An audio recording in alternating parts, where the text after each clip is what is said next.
सन्ध्या नमस्कार समस्त को सादर सप्रेम प्रणाम स्वागत।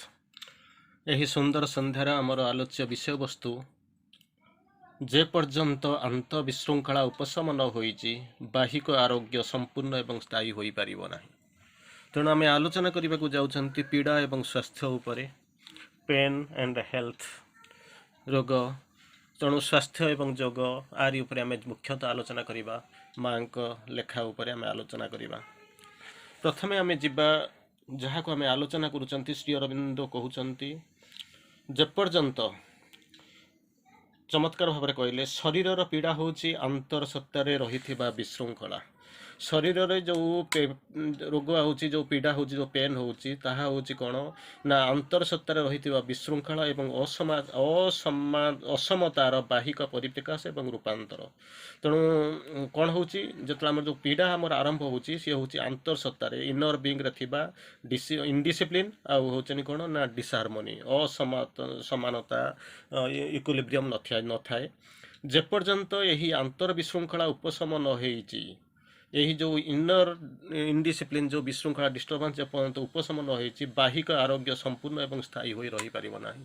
तेणु चिंता करी देखंतु पानी देले खरा होची चेर रे पानी दिया जाए जदि गछ मूल रे पानी दिया जाए ताहले कौन करिवो से गछटा सुस्थ रहिबो। आमे जदि गछर चेर रे छाड़ी देकरी आमे जदि पानी केवल डाल पत्र रे दे पकेइबा ताहले जते जहा देले भी ताहा निश्चित भाव में सुस्थ गछ ही रहिबो नाही बरं तार अवनति अवक्षय हवा आरंभ करिवो। पुनर्बार श्री अरविंद कहउछंती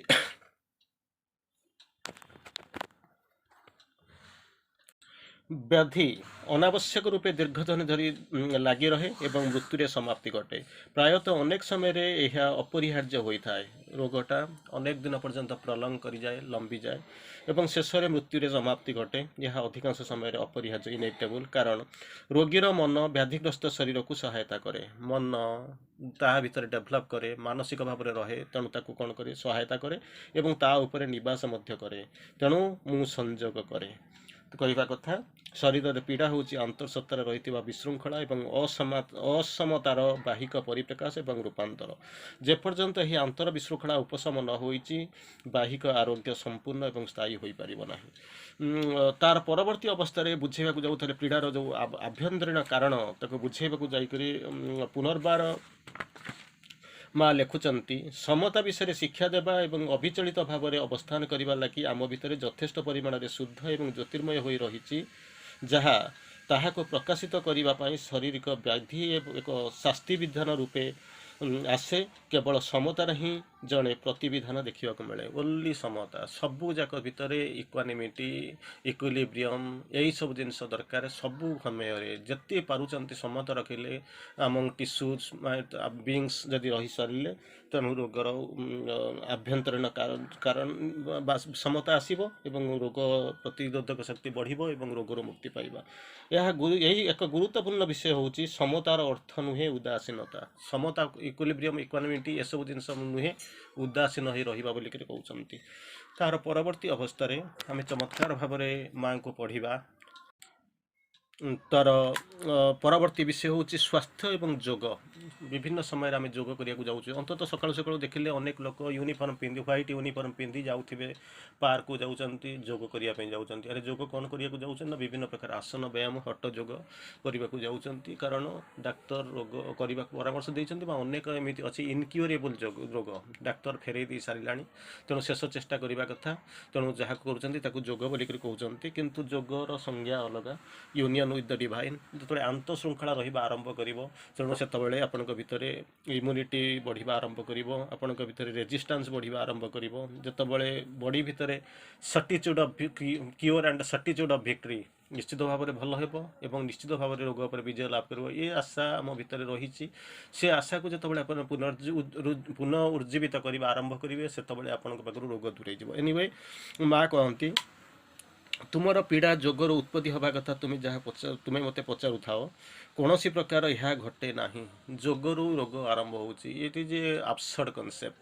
ତେଣୁ ଏସବୁ ଜିନିଷ ହୁଏ ନାହିଁ। ସ୍ୱାସ୍ଥ୍ୟର ହାନି ନ ଘଟାଇ ଯୋଗ ବଳିଷ୍ଠ ଏବଂ ତ୍ରୁଟିହୀନ ସ୍ୱାସ୍ଥ୍ୟ ଗଠନ କରେ।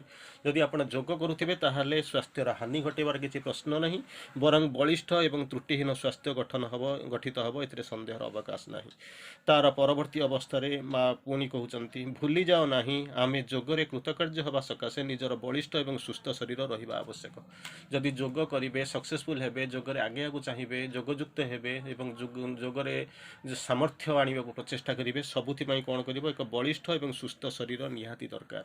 ତେଣୁ ସ୍ୱାସ୍ଥ୍ୟ ନିଶ୍ଚିତ ଭାବରେ ଆବଶ୍ୟକ। ସେଥିପାଇଁ ଅନ୍ତତଃ ପୂର୍ଣ୍ଣ ଯୋଗରେ ଆମେ ପଣ୍ଡିଚେରୀରୁ ଆମର ଏ ଜିନିଷ ମଧ୍ୟ ଶିଖିକରି ଆସିଛୁ। ଗୋଟେ ବଳିଷ୍ଠ ସୁନ୍ଦର ସ୍ୱାସ୍ଥ୍ୟ ନିଶ୍ଚିତ ଭାବରେ ଦରକାର। ସେଥିପାଇଁ ଆମକୁ ପ୍ରଚେଷ୍ଟା କରାଯାଉଛି।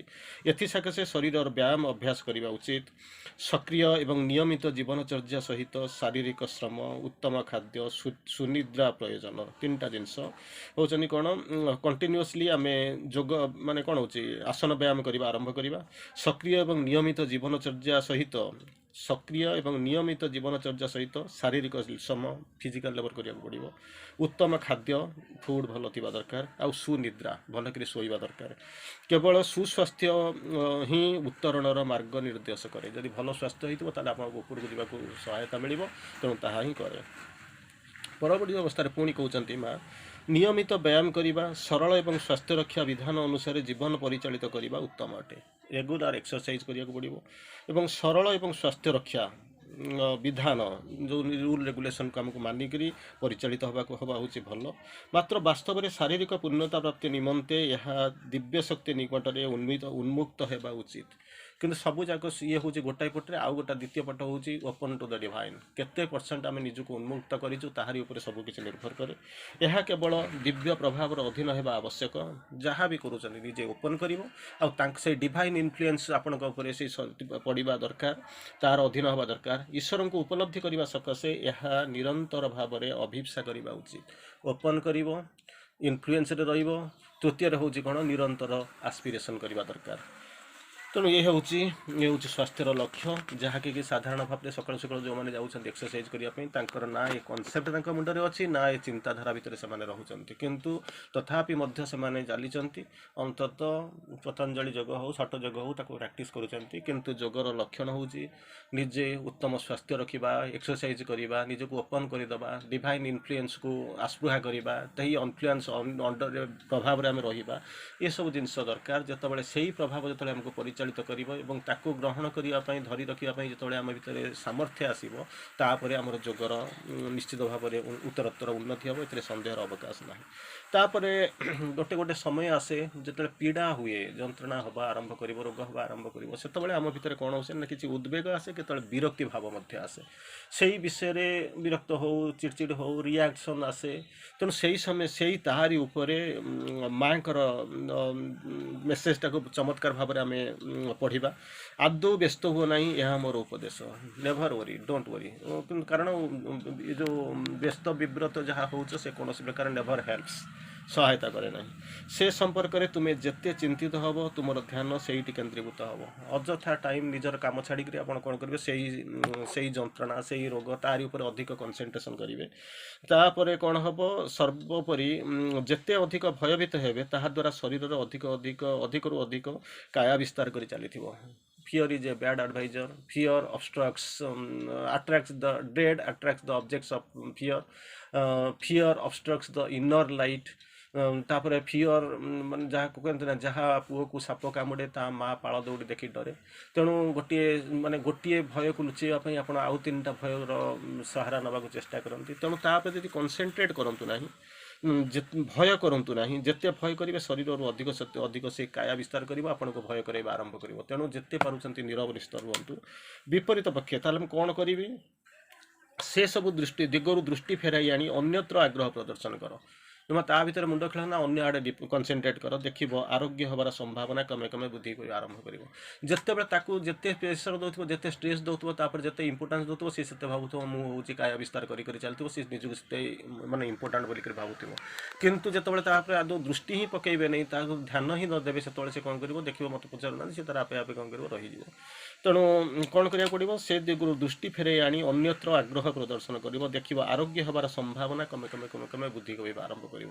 କାରଣ ମୋରି ଭିତରେ ଅମୋଘ ଅସ୍ତ୍ର ଅଛି, ଯିଏ ଭଲ କରିବେ, ଯେଉଁ ପାନାସିଆ ଡକ୍ଟର ଅଫ୍ ଡକ୍ଟର୍ସ ଯିଏ, ସିଏ ମୋରି ଭିତରେ ରହିଛନ୍ତି, ସ୍ପାର୍କ ସୋଲ୍ ସିଏ ଆମରି ଭିତରେ ରହିଛନ୍ତି। ତେଣୁ ସେଥିପାଇଁ କିଛି ବ୍ୟସ୍ତ ବିବ୍ରତ ନ ହୋଇ ଆମକୁ କ'ଣ କରିବାକୁ ପଡ଼ିବ ନା, ତାକୁ କନସେନ୍ଟ୍ରେଟ୍ ବି କରିବନି। ସେ ଘରେ ଆପଣଙ୍କର ବସିଛି ବୋଲି ତାକୁ ଜମା ଅନେଇବେନି, ସେ ଆପଣଙ୍କୁ ଆସିକରି ଆପଣଙ୍କ ଭିତରେ ଅଛି ବୋଲି ଜମା ଜାଣିବେନି।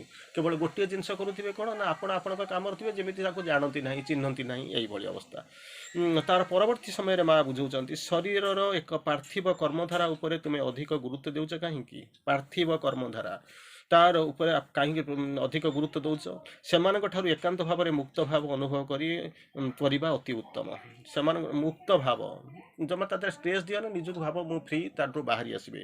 ସେମାନଙ୍କର ଦୁର୍ବୋଧ୍ୟତାରେ ହସ୍ତକ୍ଷେପ କରିବା ଏବଂ ସେମାନଙ୍କୁ ପରିବର୍ତ୍ତନ କରିବା ନିମନ୍ତେ ବାଧ୍ୟ କରିବା ଏବଂ ସର୍ବୋତ୍ତମ ଆଲୋକ ଏବଂ ଚେତନାର ବାସ୍ତବ ପରିପ୍ରକାଶ ଉପଯୋଗୀ ହେବା ନିମନ୍ତେ ଯେ ପର୍ଯ୍ୟନ୍ତ ଆମର ଆବଶ୍ୟକ ଶକ୍ତି ବା ଜ୍ଞାନ ନାହିଁ, ସେ ପର୍ଯ୍ୟନ୍ତ ଏଥିନିମିତ୍ତ ବ୍ୟସ୍ତ ନ ହୋଇ ସେମାନଙ୍କୁ ନିଜ ଧାରାକୁ ଯିବାକୁ ଛାଡ଼ିଦିଅ, ସେ ତାଙ୍କର ଯାଆନ୍ତୁ। କାରଣ ଆମ ଭିତରେ ଗୋଟେ ଆଟମୋସ୍ଫିୟର କ୍ରିଏଟ୍ କରିବା ପାଇଁ, ତାହା ପାଇଁ ଗୋଟେ ତାକୁ ଜଗିବା ପାଇଁ, ତାକୁ ପ୍ରତିରୋଧ କରିବା ପାଇଁ ଆମର ଶକ୍ତି ଯେପର୍ଯ୍ୟନ୍ତ ନାହିଁ, ତାକୁ ଛାଡ଼ି ଦିଆଯାଉ। ଆଉ ଥରେ ତାକୁ ଆଲୋଚନା କରିବା।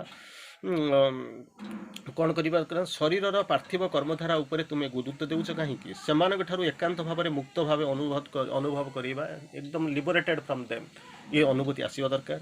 ସେମାନଙ୍କର ଦୁର୍ବୋଧ୍ୟତା, ସେମାନେ ବୁଝିବେ ନା, ଦୁର୍ବୋଧ୍ୟତାରେ ହସ୍ତକ୍ଷେପ କରିବା, ସେମାନଙ୍କୁ ପରିବର୍ତ୍ତନ କରିବା ନିମନ୍ତେ ବାଧ୍ୟ କରିବା କିଛି ଆବଶ୍ୟକତା ନାହିଁ। ସର୍ବୋତ୍ତମ ଆଲୋକ ଏବଂ ଚେତନାର ବାସ୍ତବ ପରିପ୍ରକାଶ ଉପଯୋଗୀ ହେବା ପାଇଁ ଯେ ପର୍ଯ୍ୟନ୍ତ ଆମର ଆବଶ୍ୟକ ଶକ୍ତି ଏବଂ ଜ୍ଞାନ ନାହିଁ, ଆମେ ଯେ ପର୍ଯ୍ୟନ୍ତ ଡିଭାଇନ୍ ଲାଇଟ୍ ଡିଭାଇନ୍ ଫୋର୍ସକୁ ଆସ୍ପାୟାର ନ କରୁଛୁ, ସେ ପର୍ଯ୍ୟନ୍ତ କ'ଣ କରୁଛନ୍ତି, ବ୍ୟସ୍ତ ନ ହୋଇ ଏମାନଙ୍କୁ ନିଜ ଧାରାରେ ଛାଡ଼ି ଦେବାକୁ ଯାଉ, ସେମାନେ ଯାଆନ୍ତୁ, ତା ଭିତରେ ବେଶୀ ମୁଣ୍ଡ ଖେଳାନ୍ତୁ ନାହିଁ। ତା ପରବର୍ତ୍ତୀ ଅବସ୍ଥାରେ ମା ପୁନର୍ବାର କହୁଛନ୍ତି, ସ୍ୱାସ୍ଥ୍ୟ ଏଥିରେ ଅଧିକ ଚିନ୍ତାମଗ୍ନ ନ ହୋଇ ଏହାକୁ କେବଳ ଈଶ୍ୱରଙ୍କ ପାଖରେ ଛାଡ଼ିଦେବା। ତେଣୁ ଯେତେବେଳେ ଭଗବାନଙ୍କ ପାଖରେ ଛାଡ଼ିବେ, ଭଗବାନ କ'ଣ କରିବେ, our being in God's image be remade. ତେଣୁ ଆମର ଯେଉଁ ଦୁର୍ବଳତା ଅଛି, ଦୋଷ ଅଛି, ଆମର ଯେଉଁ ପ୍ରୋବ୍ଲେମ୍ ଅଛି, ସିଏ କ'ଣ କରିବେ ନା, ଭଗବାନ ନିଜେ ଆସିକି ତାକୁ ଦାୟିତ୍ୱ ନେବେ ଏବଂ ସିଏ ଆମକୁ ସୁରୁଖୁରୁରେ ନେବେ। କାରଣ ଯନ୍ତ୍ର ହେଉଛି ତାଙ୍କର, ଯେତେବେଳେ ଯନ୍ତ୍ର ହୋଇଯାଇଥିବେ ସେତେବେଳେ ସିଏ ତାଙ୍କର ବୁଝିବା ଆରମ୍ଭ କରିବେ। ଯେତେବେଳେ ନିଜେ ମୁଁ କରୁଛି ବୋଲିକରି ଚାହିଁବେ, ଚିନ୍ତା କରନ୍ତୁ, ଆସିବ ଘୋଡ଼ାଟିଏ ଯାଇକରି ପହଞ୍ଚିଥିବ, ମାଲିକ ଜାଣିଥିବ କାମ କରିସାରିଲା ପରେ ସେ ଖାଇବ କ'ଣ, ରହିବ କେଉଁଠି, ତାର ଦେହ ଖରାପ ହେଲେ ସିଏ ବୁଝିବ। ଯଦି ଘୋଡ଼ାଟା ଜଙ୍ଗଲରେ ବୁଲୁଥିବ, ତାହେଲେ ସେ ତା ନିଜ ଦାୟିତ୍ୱ ତାର। ଠିକ୍ ସେଇଭଳିଆ ନିଜେ ମାଲିକ ଯେମିତି ଘୋଡ଼ାର ଦାୟିତ୍ୱ ନେଉଛି, ସେମିତି ସମସ୍ତଙ୍କର ମାଲିକ ଯିଏ ଭଗବାନ ପରମ ଦିବ୍ୟ ପ୍ରଭୁ, ନିଜେ ମାଙ୍କ ପାଖରେ ଆମେ ଛାଡ଼ିଦେବା। ତାର ପରବର୍ତ୍ତୀ ଅବସ୍ଥାରେ ବୁଝେଇବାକୁ ଚେଷ୍ଟା କରୁଛନ୍ତି, ଭ୍ରମ ଚିନ୍ତା ଏବଂ ରଙ୍ଗ ଥଟ୍ସ ଆଣ୍ଡ ପେନ୍, ଆମେ ଭୁଲ ଚିନ୍ତାରୁ ଆମର କେମିତି ଯନ୍ତ୍ରଣା ଆସୁଛି। ବାସ୍ତବରେ ମୁଁ ସାବ୍ୟସ୍ତ କରିପାରେ, ପାକସ୍ଥଳୀର ଯନ୍ତ୍ରଣା ଏବଂ ଅନ୍ୟାନ୍ୟ କଷ୍ଟ ହୁଏ ଶତକଡ଼ା 90% ଭ୍ରମଚିନ୍ତା ଏବଂ ଶକ୍ତିଶାଳୀ ପରିକଳ୍ପନା ଯୋଗୁଁ। ଇଆଡ଼ୁ ସିଆଡ଼ୁ ଭାବି ଦିଅନ୍ତି, ଏମିତି ହେଇଗଲା, ସେମିତି ହେଇଗଲା, ସେମିତି ହେଇଗଲା, କ'ଣ ନାହିଁ କ'ଣ ହେଇଯିବ, ୟା ପରେ ଏମିତି ହେବ। ତେଣୁ ସେ କ'ଣ କରୁଛି ନା, ଭୁଲ ଚିନ୍ତା ଏବଂ ଶକ୍ତିଶାଳୀ ପରିକଳ୍ପନା ଯୋଗୁଁ ଏମିତି ହେଇଯିବ, ମରିଯିବ, ଏମିତି ହେବ, ରୋଗ ଆସିବ, ଏମିତି ଭଲ ହେବନି, ପିଲାଛୁଆ କ'ଣ ହେଇଯିବେ, ଅନନେସେସାରୀ ଥଟ୍ସ। ମୁଁ ମନେ କରେ ବାସ୍ତବ କ୍ଷେତ୍ରରେ ସେମାନଙ୍କ ନିମିତ୍ତ ଭୌତିକ ଆଧାର ନଗଣ୍ୟ। ତେଣୁ ସେଥିରେ ମୁଣ୍ଡ ନ ଖେଳେଇକରି ବରଂ ଆମେ ଈଶ୍ୱରଙ୍କ ଉପରେ କନସେନ୍ଟ୍ରେଟ୍ କରିବା ବେଟର। ଶରୀର ଉପରେ ଖାଦ୍ୟର ପ୍ରଭାବ କ୍ଷେତ୍ରରେ ଶତକଡ଼ା 90% ଚିନ୍ତନ ଶକ୍ତିର ଅଧିକାରଭୁକ୍ତ। କେମିତି ଚିନ୍ତା କରୁଛ, କେଉଁ ଚେତନାରେ ରହୁଛ, କେଉଁ ଆଟିଚ୍ୟୁଡ଼୍ ଅଛି, କେମିତି ତାକୁ ଗ୍ରହଣ କରୁଛ, ତାହାର କଥା। ଯେମିତି ଗୋଟେ ସମୟରେ ଆଶ୍ରମରେ ଜୁସ୍ ଦିଆହେଉଥିଲା, ଦିଆହେଲା ପରେ କିଛି ଲୋକ ତାଙ୍କୁ ଟେଷ୍ଟ ନେଇକରି କମ୍ପ୍ଲେନ୍ କଲେ। ଶ୍ରୀ ଅରବିନ୍ଦ କହିଲେ ତାକୁ ବନ୍ଦ କରିଦିଅ, କାରଣ ମା ଯାହାକୁ ଦିଅନ୍ତି ସେଥିରେ ମାଙ୍କର ଡାଇରେକ୍ଟ ଟଚ୍ ଥାଏ, କିନ୍ତୁ ଲୋକ ସେ ଚେତନାକୁ ଯାଇନାହାନ୍ତି। ତେଣୁ ସେମାନଙ୍କ ଭିତରେ ଗୋଟେ ବିରୋଧାଭାସ ଆସି ସୃଷ୍ଟି ହେଉଛି। ତେଣୁ ତାକୁ ବନ୍ଦ କରି ଦିଆଗଲା। ଠିକ୍ ସେଇଭଳିଆ ଶରୀର ଉପରେ ଖାଦ୍ୟର ପ୍ରଭାବ କ୍ଷେତ୍ରରେ ଶତକଡ଼ା 90% ଚିନ୍ତନ ଶକ୍ତିର ଅଧିକାରଭୁକ୍ତ। କେଉଁ ଚିନ୍ତା ନେଉଛନ୍ତି, କେଉଁ ଚେତନା ଭିତରେ ଅଛନ୍ତି, ତାହା ଉପରେ ନିର୍ଭର କରୁଛନ୍ତି। ତାର ପରବର୍ତ୍ତୀ ଅବସ୍ଥାରେ ଆସେ, ଆମେ ଯାଉ କାମନା ଏବଂ ପୀଡ଼ା, ଡିଜାୟାର।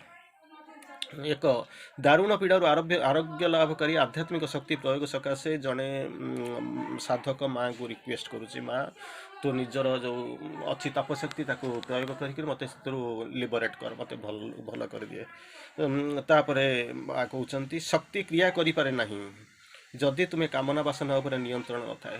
ଡିଜାୟାର ଉପରେ ତୁମର ଯେତେବେଳେ କଣ୍ଟ୍ରୋଲ ନଥାଏ, ନିୟନ୍ତ୍ରଣ ନଥାଏ, ସେତେବେଳେ କ'ଣ କରିବ, ଇଏ ଶକ୍ତି, ଇଏ ଯେଉଁ ତପଶକ୍ତି କାମ କରିପାରିବ ନାହିଁ। ତେଣୁ ଯଥେଷ୍ଟ ଭାବରେ ଚିନ୍ତା କରନ୍ତୁ। ସେକେଣ୍ଡରେ ତୁମର ପଠନ ଯଥାର୍ଥ କହୁଛନ୍ତି, ମୋର ଶେଷ ଟିପ୍ପଣୀରେ ଖାଦ୍ୟ ବାସନା ସମ୍ପର୍କରେ ମୁଁ ଉଲ୍ଲେଖ କରିଥିଲି। ତୁମେ ଗ୍ରହଣ କରିଥିବା ଖାଦ୍ୟ ଉପରେ ଯେପର୍ଯ୍ୟନ୍ତ ତୁମର ନିୟନ୍ତ୍ରଣ ନାହିଁ, ତୁମେ ସର୍ବଦା ପୀଡ଼ିତ ହେବ। ଯାହା ଖାଉଛ ତା ଉପରେ ତୁମର ନିୟନ୍ତ୍ରଣ ନାହିଁ, ତେଣୁ ପୀଡ଼ିତ ହେବ। ଜଣେ ଆସିକରି ପଚାରୁଛନ୍ତି, ମୋ ସ୍ୱାମୀ ବାରମ୍ବାର ରୋଗରେ ପଡ଼ୁଛନ୍ତି, କହିଲେ କ'ଣ ଭାବୁଛୁ? ମା ପଚାରୁଛନ୍ତି କାହିଁକି ତୁ ଭାବୁଛୁ ଏ ହେଉଥିବ? ନା ବୋଧହୁଏ ମୁଁ ଠିକ୍ ଠାକ୍ ମାନେ ଖାଦ୍ୟ ତାଙ୍କୁ ଦେଉନି। କହିଲେ ଯା ଦିଏ, ଠିକ୍ ଠାକ୍ ଦେଲେ ହେଲାନି, ପୁଣି ଫେରି ଆସିଲେ। କହିଲେ କ'ଣ? ନା ଭାବୁଛି, କାହିଁକି ପୁଣି ଭାବୁଛି କାହିଁକି ଭଲ ହେଲାନି? ନା ମୁଁ ଭାବୁଛି ଯେଉଁ ହାଣ୍ଡି କଢ଼େଇ ଫଢ଼େଇ ସବୁ ଠିକ୍ ଭାବରେ ସଫା କରୁନି, ଏଥର ଯାହା ସଫା କରିଦିଏ, ହେଲାନି। ପୁଣି ତାପରେ ପୁଣି ଆସିକି ପହଞ୍ଚିଲା, ମା ହେଉନି। ନା କ'ଣ ତୁ ଭାବୁଛୁ? ନା ମୁଁ ଭାବୁଛି ଯେଉଁ ମାନେ ଚାଉଳ ଫାଉଳ ଗୁଡ଼ା ବାହାରୁ କିଣୁଛି, ତେଣୁ ସେଠି ବୋଧେ କିଛି ମଇଳା ଫଇଳା ହେଉଛି, ମୁଁ ଠିକ୍ ଠାକ୍ ସଫା କରିପାରୁନି, ତେଣୁ ଭଲ ଚାଉଳ, ଦେଶୀ ଚାଉଳ କିଣିକିରି ଦେବି। ନା ହଁ ଯାହା ଖାଇବାକୁ ଦେଲେ, ଭଲ ହେଲାନି, ଫେରି ଆସିଲା। ଏମିତି ବାରମ୍ବାର ଫେରି ସାରିଲା ପରେ ପୁଣି ମା ପଚାରୁଛନ୍ତି, ଏମିତି ସବୁ ପଚାରୁଛନ୍ତି, ନିଜେ ଦୋଷ ଭାବୁଛି। କହିଲା କ'ଣ? ନା ମୋତେ ଲାଗୁଛି ମୁଁ ବୋଧେ ଠିକ୍ ଚେତନାରେ ରୋଷେଇ କରୁନି, ଚିଡ଼ି ବିରକ୍ତ ଏଡ଼ୁ ସେଡ଼ୁ ହେଉଛି, ଇଚ୍ଛା ନାହିଁ, ଏଗେନ୍ଷ୍ଟ ୱିଲ୍ ଏମିତି କରୁଛି। କହିଲା ଯଦି ତାହା ଭାବୁଛୁ ତାହେଲେ କରିକିରି ଦେଖିଲୁ, ଶାନ୍ତ ମନରେ ସ୍ୱଭାବରେ ଧୀରେ ସ୍ଥିରେ ମାନେ ଇଏ ହେଇକି ତାକୁ କରିକି ଦେଖ ତାପରେ ରେଜଲ୍ଟ କ'ଣ ହେଉଛି। ସେଠୁ ତାପରେ ଦେଖିଲା ବେଳକୁ ସବୁଯାକ ନିଜକୁ ସୁଧାରି ଶୁଦ୍ଧ ମନରେ ଭଗବାନଙ୍କୁ ଡାକି ରାଇଟ୍ ଆଟିଚ୍ୟୁଡ଼୍ରେ ଭଗବାନଙ୍କୁ ମାଆଙ୍କ ଫଟୋ ରଖି କରିସାରିଲା ପରେ ଦେଖିଲା ବେଳକୁ ସବୁ ଯାକ ଠିକ୍ ହେଇଗଲା। କହିଲେ ନାହିଁ ଏଥର ପୁରା ସକ୍ସେସଫୁଲ୍। କହିଲା ମୋତେ କହିଲେ ଯୋଗ ଥିଲା କେଉଁଠି? କିଛି କେବଳ ତ ଚେତନାରେ ଥିଲା, ଯେଉଁଥିପାଇଁ କି ତୁ ଭୋଗୁଥିଲୁ, ସିଏ ବି ଭୋଗୁଛନ୍ତି, ତୁ ବି ଭୋଗୁଛୁ। ତେଣୁ ଏବେ ଠିକ୍ ହେଲେ ନା? ହଁ। ତାର ପରବର୍ତ୍ତୀ ଅବସ୍ଥାରେ କହୁଛନ୍ତି ଖାଦ୍ୟ ନିମନ୍ତେ ଲୋଭ ଉପରେ ବିଜୟ ଉତ୍ତମ ସ୍ୱାସ୍ଥ୍ୟର ପ୍ରତିଶ୍ରୁତି। ଆମେ ଅଧିକାଂଶ ସମୟ ସେଇ କ'ଣ କରୁ ନା, ଖାଇବାକୁ ଅଧିକ ଷ୍ଟ୍ରେସ୍ ଦେଉ ଏବଂ ଖାଦ୍ୟ ଉପରେ ଆମେ କନସେନ୍ଟ୍ରେଟ୍ କରୁ, ଯେଉଁଥିପାଇଁ କି ଯଦି ତା ଉପରେ ଆମେ ବିଜୟ ଲାଭ କରିବୁନୁ, ତାହେଲେ ରୋଗ ଉପରେ ବିଜୟ ଲାଭ କରିଯିବା ସଙ୍ଗେ ଉତ୍ତମ ସ୍ୱାସ୍ଥ୍ୟର ପ୍ରତିଶ୍ରୁତି। ପୀଡ଼ାକୁ ଜୟ କରିବାର ସଂକଳ୍ପ, କେମିତି ତା ଉପରେ ବିଜୟ ଲାଭ କରିବୁ, ତା ଉପରେ ଆମେ ଯେତେବେଳେ ଯାଉ ବୁଝିବା ପାଇଁ ଯାଉ, ସେତେବେଳେ କହୁଛନ୍ତି ତୁମ ନିଜ ମଧ୍ୟରେ ଜୟ କରିବାକୁ ସଂକଳ୍ପକୁ ଜାଗ୍ରତ କର। ମୁଁ ଜିତିବି, ମୋ ଭିତରେ I must have the will to conquer. କେବଳ ମନ ଭିତରେ ସଂକଳ୍ପ ଯଥେଷ୍ଟ ନୁହେଁ, ମାତ୍ର ତୁମ ଶରୀରର ପ୍ରତ୍ୟେକ କୋଷରେ ତାହା ଆବଶ୍ୟକ। ମନ ଭିତରେ ତୁମ ଶରୀରର ପ୍ରତ୍ୟେକ କୋଷରେ ଥିବା ଦରକାର, ଖାଲି ମନ କରିଦେଲେ ହେବ ନାହିଁ। ତାହା ବ୍ୟତୀତ ତୁମେ କିଛି କରିପାରିବ ନାହିଁ। ପ୍ରତ୍ୟେକ କୋଷରେ ସେଇ ଜିନିଷ ହେବ, ମୁଁ ନିଶ୍ଚିତ ଭଲ ହେବି, ମୁଁ ଆଗକୁ ଯିବି, ମୋର ମାନେ ପ୍ରୋଗ୍ରେସ୍ ହେବ। ତୁମେ 100 ପ୍ରକାର ଔଷଧ ବ୍ୟବହାର କରିପାର, କିନ୍ତୁ ସେସବୁକୁ ଆରୋଗ୍ୟ କରିପାରିବ ନାହିଁ ଯେପର୍ଯ୍ୟନ୍ତ ଶାରୀରିକ ପୀଡ଼ାକୁ ଅତିକ୍ରମ କରିବାରେ ତୁମେ ଦୃଢ଼ ସଂକଳ୍ପ ନେଇନାହଁ। ମୁଁ ଦୃଢ଼ ସଂକଳ୍ପ ନିଶ୍ଚିତ ଭାବରେ ଆଇ ମଷ୍ଟ ବି କ୍ୟୁର୍ଡ। ଜଣେ ଲୋକ ଥାଏ, ତାକୁ ଯେତେବେଳେ କ୍ୟାନ୍ସର ହେଇଗଲା, ଡାକ୍ତର ଅଲମୋଷ୍ଟ ଆସିକରି ହାତ ଟେକି ଦେଲେ। ତାପରେ ସେ ଲୋକ ଜାଣିଗଲା, ପିଲାମାନେ ଦୁଃଖ କଲେ, ବାପାକୁ ବି ଭଲ ପାଉଥିଲେ, ସମ୍ମାନ ଜାଗାରେ ଥାଏ। କ'ଣ ହେଇଛି ନିଜେ ପଚାରିଲେ ଡକ୍ଟରକୁ, କ'ଣ ହେଇଛି? ନା ମୁଁ ଡାକ୍ତର ବି କହୁନଥାନ୍ତି।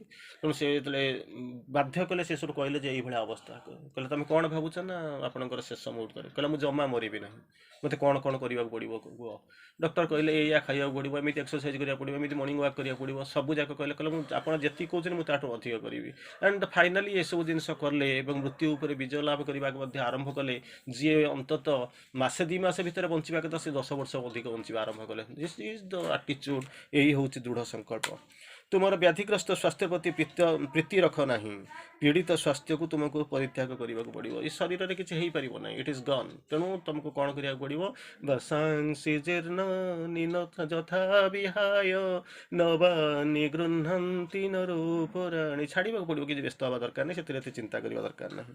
ମନରୁ ମିଥ୍ୟାକୁ ଯେପରି ତେଜସ୍ୱୀ ଭାବେ ଆମେ ପରିହାର କରୁ, ସେହିପରି ଶରୀରରୁ ବ୍ୟାଧିକୁ ମଧ୍ୟ ପରିଧାନ କରିବା କଥା। ମନରୁ ଯେମିତି ତେଜସ୍ୱୀ ଭାବେ ଆମେ ଏମିତି ମିଥ୍ୟାକୁ ଫୋପାଡ଼ି ଦେଉ, ସେମିତି ଶରୀରକୁ ଆମକୁ କ'ଣ କରିବ? ନା ବ୍ୟାଧିକୁ ଫୋପାଡ଼ିବାକୁ ପଡ଼ିବ, ରୋଗକୁ ଫୋପାଡ଼ିବାକୁ ପଡ଼ିବ। ତାର ସେଥିରେ ବି ଆମର ସଲ୍ୟୁସନ୍ ହେଉଛି କ'ଣ? ନା ଶାନ୍ତି ଆଉ ସମର୍ପଣ। ପିସ୍ ପିସ୍ ପିସ୍ ଓ ପିସ୍ କମ୍ ମ୍ୟାନିଫେଷ୍ଟ। ତେଣୁ କହୁଛନ୍ତି ଶାନ୍ତି ଏବଂ ସମତା ବ୍ୟାଧି ସକାଶେ ମହାନ ପ୍ରତିବିଧାନ। ଶାନ୍ତି ଏବଂ ସମତା, ପିସ୍ ଆଣ୍ଡ ଇକ୍ୱାଲିଟି। ଆମ କୋଷ ମଧ୍ୟକୁ ଯେତେବେଳେ ଶାନ୍ତି ଆଣିପାରୁ, ସେତେବେଳେ ଆମେ ଆରୋଗ୍ୟ ଲାଭ କରୁ। କୋଷ ଗୁଡ଼ା ଡିଷ୍ଟର୍ବ ହେଇଥାନ୍ତି, ବିଶୃଙ୍ଖଳିତ ହେଇଥାନ୍ତି, ତା ଭିତରୁ ଯଦି ଶାନ୍ତି ପ୍ରବେଶ କରିଗଲା, ସେଇ ଶାନ୍ତି ଏବଂ ସମତା ଭିତରେ ଆମେ ଆରୋଗ୍ୟ ଲାଭ କରୁ। ପୀଡ଼ିତ କ'ଣ କହୁଛନ୍ତି? ଭାଙ୍ଗି ପଡ଼ିବା ବା ଜୁଝିବା ପରିବର୍ତ୍ତେ ତୁମର ଇଚ୍ଛା ପୂର୍ଣ୍ଣ ହେଉ। Let thy will be done not mine. तेणु भांगी पड़ते ना भगवान को डाक let thy will be done. तुम शरीर को ईश्वर निकट में अर्पण करदेवा हूँ सर्वोत्तम उपाय ग्रहण करवा। Let thy will be done एति कही जदि आम समर्पण करदेवा निजे जदि भगवान को चाखीदेवा ताहले that is more than enough. जदि आरोग्य लाभ करिबारे कौनसी संभावना थाए एथिपासे अनुकूल अवस्था सृष्टि हुए, जदि आरोग्य लाभ करिबा असंभव हुए शरीर रु बाहरी जीवा जीवन पई यह हेबो एक सर्वोत्तम प्रस्तुति। बड़ चमत्कार कथा कहते। जदि आरोग्य लाभ करिबारे कौनसी संभावना थाए एक एति सकाशे अनुकूल अवस्था जदि सृष्टि हुए, जदि आरोग्य लाभ करने असंभव हुए, जदि भल थी तार सब जगह फेवरेबल हो, जदि भल हबार संभावना नथिबो ताहले कौन हम ना शरीर रु बाहरी जीवन यह सर्वोत्तम प्रस्तुति। तेणु व्यस्त हवा दरकार नहीं। जहाँ भी हूँ भगवान let thy will be done. भगवान जहाँ भी करती भगवान प्राणीर मंगल जेकोसी परिस्थिति सर्वप्रथम अनिर्वाज्य अवस्था होची शाश्वत निकट में विनम्र समर्पण। तेणु मृत्युटाक आम जाना केवल ए घर से घर को जाऊँ, ए देश से देश को जाऊँ, आवश्यकता अनुसार सेपटे पोशाक परिवर्तन करुचु। तेणु या आम जानीदे ये सब किसी ना, कारण आम भितर आत्मा अविनश्वर। तेणु यही जिनस जब जाणीजा तेणु आमर अधिक प्रोब्लेम सल्व होम दुख आसना। तुमर क्लेश निकटर संपूर्ण भाव में मनरू फेरई दि। क्लेश जंत्रणा दुख या मन को फेरई आण। ऊर्ध्वर आसुवा आलोक और शक्ति उपर एकाग्र हुआ। जो लाइट आउ जो एनर्जी जो फोर्स आसुपर कनसेंट्रेट कर। तांकर इच्छा अनुसार तुम शरीर सकाशे कार्य करने लगे ईश्वर को सुजोग दियो। भगवान आसतु, लाइट आसू, एनर्जी आसू, फोर्स आसू, गाइडेंस आसू, से तो छाड़ी दियो एवं तुम्हें शारीरिक सत्तार समस्त दायित्व संपूर्ण भाव में हाथ में दे दियो। यहाँ ही हूँ प्रतिकार। सी करेंगे, तुम किसी कर ना। छाड़ी देकर मुझे पलाई निजे करुँच ना डाक्तर पाक पलाई दौड़ी पलाई औषध खाई आउरी निजर क्षति करुँच मन कष्ट करुँच अपेक्षा कहूँ 12 वर्ष तपस्या शुकुआ झोल जाऊँगी। तेणु बेटर सरेंडर कर जाओ, हाथ में दे दियो। तार परवर्ती अवस्था पुनर्बार कहते डाक्तर एवं औषध। सत्य ही सर्वोत्तम ऐक्य एवं सर्वोत्तम आनंद। सत्य ही सर्वोत्तम ऐक्य एवं सर्वोत्तम आनंद। समस्त विशृंखला समस्त जातना ही मिथ्या। सत्य हूँ कौन? सर्वोत्तम ऐक्य यूनिटी आउ सर्वोत्तम आनंद। मिथ्या हूँ कौन? सकल समस्त विशृंखला एवं समस्त जातना। सुतरां कहुपर पीड़ा हूँ शरीर प्रवंचना एवं डाक्तर माने हेले विशाल एवं महतर सेनाबाहिनी सैनिक जो मैंने कौन करेंगे ना सत्यर विजय निमित्त पृथ्वी सहित संघर्ष करुँच। तेणु डॉक्टर जहाँ कहती आपंकर द्वितीय भगवान बोलिक कहती सेभियर्स कहते। तेणु से संघर्ष करुँच सत्यर विजय निमंते। तार परवर्ती अवस्था भल चमत्कार पॉइंट गुड़े कहते विशाल मन, उदार हृदय, अविचलित इच्छा, स्थिर दृढ़ संकल्प, अक्षय बल एवं निज लक्ष्य पूर्ण भरोसा। यही समस्त गुण को डाक्तर जड़े आदर्श डाक्तर करी गढ़ी तोले। आदर्श डाक्तर लक्षण कौन बोलिक जदि आपण मैंने पचारे तेणु से बड़ा चमत्कार डेफिनेशन माँ दौरान कहते कौन ना उदार हृदय, हृदय उदार हो, अविचलित इच्छा विचलित हम ना, स्थिर दृढ़ संकल्प, अक्षय बल एवं निज लक्ष्य पूर्ण भरोसा। यही सब गुण जार अच्छी से जन आदर्श डाक्तर हो। चिकित्सा विद्यार ज्ञान एवं अनुभूति सहित ईश्वर पूर्ण भरोसा रख। तुमर आरोग्यकारी क्षमता हेब असीम। तेणु चिकित्सा हम डाक्तर आवे औषध देवे किंतु भगवान को कृपा पर निर्भर कर क्या finally the divine will prevail. तार परवर्ती अवस्था पुनर्बार कहते माँ कहते मोट उपर पीड़ा हूँ शरीर केतेक अंग द्वारा ग्रहण कर भूल प्रवृत्ति। किसी आम रंग डिसीजन, किसी भूल इनस्टिंक्ट, किसी भूल को लेकर आम कौन करुचु ना वास्तव में आम भोगुचु। डाक्तर मुख्य भूमिका है नाना उपाय अवलंबन कर परमेश्वर कृपार यही भरोसा को पुनराय लाभ करने उद्देश्य शरीर को प्रभावित करवा। यही हूँ डाक्तर काम। I treat he cures RX devoted to God. तेणु ये सब जिन भगवान केवल भगवान के ऊपर निर्भर कर होती। तेणु चिंता करने दरकार। से जो कहानी आपको बेले बेले कहे जड़े आसूँ दौड़ दौड़ी जाऊँ रिलीफ सेंटर जाकि टच करके दौड़ी पलि आसा चेष्टा करें। जन पचारे कौन असुविधा होती ना आज्ञा मत समय ना मत छाड़ू चली चलिक मत जावाक पड़ो 1 किलोमीटर दूर ना कह कौन प्रोब्लेम ना आम तुमको गाड़ी नहीं छाड़देबू ना आज्ञा। बहु वर्ष पूर्व गोटे बहुत दिन है ट्राए करूँ गोटे अपॉइंटमेंट मिलता 5टा बेले अपॉइंटमेंट 4:55 है मुझे कम रहीगली जापारि ना। जदि बाईचान्स डॉक्टर जदि मोर जदि से जदि देखा न हो पार ताहले गला सेठू समस्ते कहले ठीक अच्छे आम छाड़देबू किंतु गोटे जिन मन रखिल ना कौन जो डाक्तर जी एठी आसी देखा करके बसुची से डाक्तर जहाँ को डाकुची तू भी मध्य जाइए ताकू देखा कर पालू ना तू जाकर पहुँचलु ना डाक्तर को जीवार आवश्यक तू जाकर माँ को प्रेयर करुଛୁ माँ से डाक्तर अपॉइंटमेंट कैंसल न करिथाउ कहलु ना माँ आ डाक्तर पाखु जीवाक आवश्यकता न पड़ू तेणु चिंता करी देखु से डाक्तर जाऊँगी लेखिला बेलू prescription RX devoted to God I treat he cures तेणु सी जाऊँच से भगवान निर्भर करुँच तू जाकि दर्शन कर आसिलु जदि कही था माँ मुझे डाक्तर पाखु जीवार आवश्यकता ना ताले भल कर दी था सी तोर व्यवस्था करते कि ता न देखिए कौन ना कौन ना मत डाक्तरटा थी अपॉइंटमेंट कैंसल न हो मत नहीं पहुँचे दियो या डाकुच तार परवर्ती अवस्था कहते डाक्तर मुख्य भूमिका है नाना उपाय अवलंबन करी परमेश्वर कृपार यही भरोसा को पुनराय लाभ करने उद्देश्य शरीर को प्रभावित करवा केवल से ही जिनस इन्फ्लुजन इन्फ्लुएंस सब जाक कर भगवान कृपा काम कर मोर प्रिय शिशु तुम सहित मु एकांत भाव सहमत जे अन्य एक शक्ति रही डाक्तर औषध अपेक्षा अधिक शक्तिशाली निश्चित भाव में डिवाइन फोर्स ता ऊपर तुम आस्था रखा देखी मु बहुत आनंदित समस्त आकस्मिक विपत्तिर चेतावनी सत्वे निश्चित भाव में समस्त दुख कष्ट भितर तुमको पथ प्रदर्शन ताहा करिवो तुमर विश्वास अतुट रख सबू जाक ठीक हो तेणु ये डाक्तर औषध सबूजाक कहार सांत्वना सबूर उपर औषधि गोटे डिवाइन ग्रेस फाइनाली तार विजय ही निश्चित जदि ता ऊपर तुम विश्वास भरोसा अच्छी से कृपा उपर जो तुम आस्था रही तुम निश्चित भाव में उद्धारी अंतिम पंक्ति अंतिम चरण में माँ आसुचंती निद्रा एवं विश्राम भल निद्रा विश्राम कथा कही भल रूपे निद्रा जावा और अधिक विश्राम नापी मुझे तुमको उपदेश दिए नियमित उत्तम भाव में कर्म संपादन करने निमंते यह हूँ अपरिहार्य ना शरीर खराब आरंभ कर कम डिफल्ट हर जिनस भाव तापर कहते अनुभूति मु जाने खाद्य कमाई देवा द्वारा निद्रा सचेत हुए ना खाद्य कमेवा दरकार नहीं शरीर क्लांत हो पड़े किंतु कौन उपाय यही चेतनार अभिवृद्धि घटाए ना उत्तम सुस्थ और शांतिपूर्ण निद्रारे जड़े निज सत्तार गभीरतम अंश सहित जोगसूत्र रखी कर उत्तम सुस्थ और शांतिपूर्ण निद्रा तीनटा जाक निहाती दरकार उत्तम निद्रा सुस्थ निद्रा और शांतिपूर्ण निद्रा जदि निजे निज सत्तार गभीरतम अंश सहित डिपेस्ट ये सहित डेप्थ सहित